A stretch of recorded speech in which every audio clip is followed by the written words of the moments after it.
So there are lots of different waivers. So remember, a waiver is a waiver of your right to an institution. So if I'm an older person, I'm waiving my right to a nursing home. And that waiver is administered by the Department of Aging.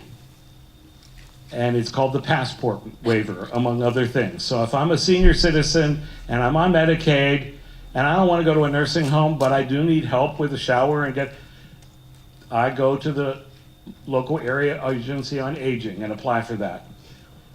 If I'm 25 and I was just in a motorcycle accident, I have a spinal cord injury, and I need some help, and I don't want to go to a nursing home, I apply for something called the home care waiver at the local Job and Family Services office.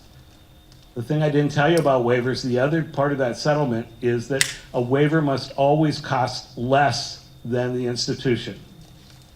Well, it's less to live at home than it is to live in a nursing home. You know, whether I'm an older person or whether I just had a spinal cord injury. The Department of Developmental Disabilities and the county boards have 3 different waivers. They have a level 1 waiver, which is about $5,300 a year worth of services in the home and the community, plus some other stuff. There's a budget for home modifications and assistive technology. There's a budget for day services, and there's a budget if there's an emergency and I need some extra funding.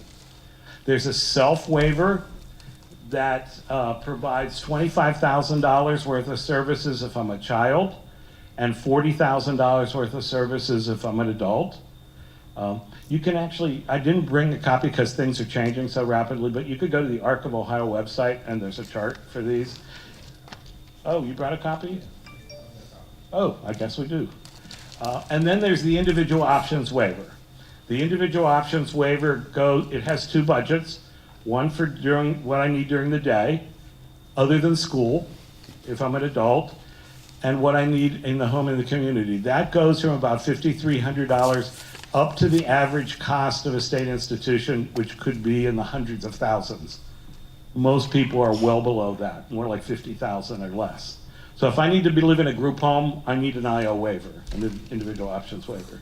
Can I jump in on the self waiver? So he said for kids on the self waiver, the funding is $25,000, and the definition is under age 22 for that. Unless you're out of school. Unless you're out of school. Yep. If you're out of school, so you can leave school at 16. If you're out of school, you get the 40,000. But we encourage children to stay in school as long as possible. And you can stay in school if you have a disability until your 22nd birthday.